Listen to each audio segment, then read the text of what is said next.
الم نخلقکم من ماء مہین، کیا ہم نے تمہیں ایک حقیر پانی سے پیدا نہیں کیا، ایک منی کے قطرے سے، اور وہ اتنا حقیر ہے کہ عام گفتگو میں اس کا ذکر کرنا بھی انسان پسند نہیں کرتا، اتنی حقارت سے اسے سمجھا جاتا ہے۔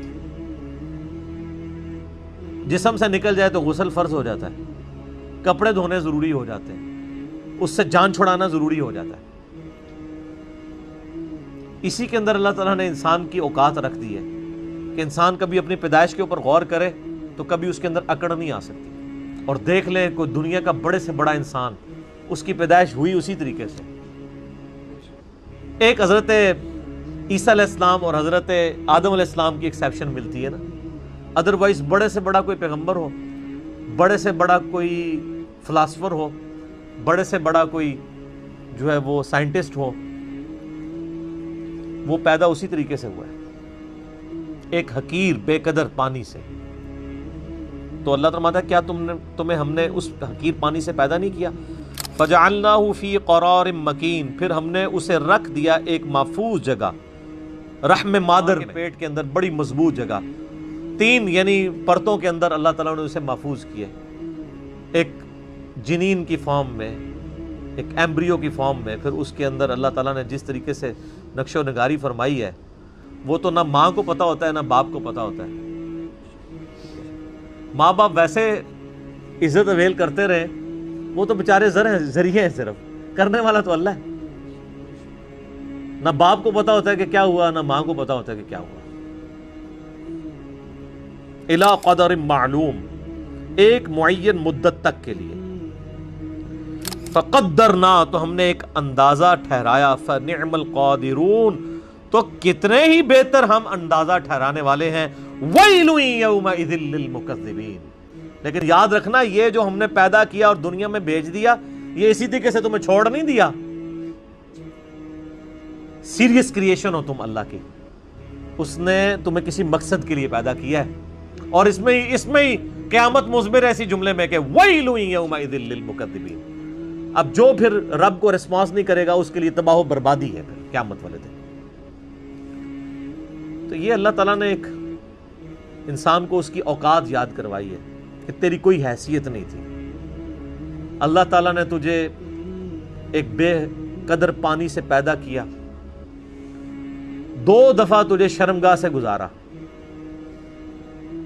اس کے بعد پوری زندگی انسان پخانے اور بدبو کا بوجھ اٹھائے پھرتا ہے، جب تک باہر نہ نکال لے اسے سکون نہیں آتا، اور باہر وہ سب کے سامنے نکال بھی نہیں سکتا، پردے میں جانا پڑتا ہے، اور مرنے کے بعد گل سڑ کے ہڈیاں بن جائیں گی۔ یہ اس کی پوری اوقات ہے۔ کئی ایک بزرگوں کے بارے میں یہ واقعہ آتا ہے، ایون عمر بن عبدالعزیز کے بارے میں بھی آتا ہے کہ وہ ایک دفعہ اکڑ کے چل رہے تھے خلیفہ بننے سے پہلے، بڑی شانہ زندگی تھی ان کی۔ تو طاؤس تابعی تھے رحمہ اللہ تعالی، جو ابن عباس کے شاگرد ہیں۔ تو انہوں نے عمر بن عبدالعزیز کو جب اکڑ کے چلتے ہوئے دیکھا نا، یہ امام غزالی نے بھی مکاشفۃ القلوب کے اندر نقل کیا ہے، تو انہوں نے عمر بن عبدالعزیز کو مخاطب کر کے کہا کہ ایسے شخص کو زمین پہ اکڑنے کی کوئی اختیار حاصل نہیں ہونا چاہیے، اس کی کوئی حیثیت نہیں کہ زمین میں اکڑ کے چلے، کہ جو ایک منی کے ناپاک قطرے سے پیدا ہوا ہے اور 2 دفعہ شرمگاہ سے گزارا گیا ہے، اور اپنے پیٹ میں پخانے کا بوجھ اٹھائے پھرتا ہے، اور مرنے کے بعد گل سڑ کے ایک مردہ ہوگا۔ وہ دیکھ لینا فوراً بو پڑنا شروع ہو جاتی ہے، تھوڑی سی لاش کو ڈیلے کرتے ہیں۔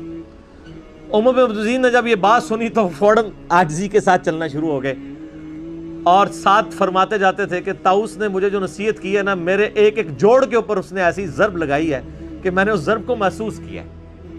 لیکن یہ وہی ضرب محسوس کرتا ہے جس کے اندر وہ ایکسیپٹیبلٹی کا مادہ موجود ہو، ورنہ کوئی ڈھیٹ ہو نا، اس کے اوپر سے پورا قرآن بھی گزار دیں اسے کوئی فرق نہیں پڑتا۔ نصیحت والے کے لیے ایک جملہ بھی کافی ہوتا ہے۔ اسی طرح کا واقعہ حجاج ابن یوسف کے بارے میں ملتا ہے کہ وہ بھی بڑا اکڑ کے چل رہا تھا، اور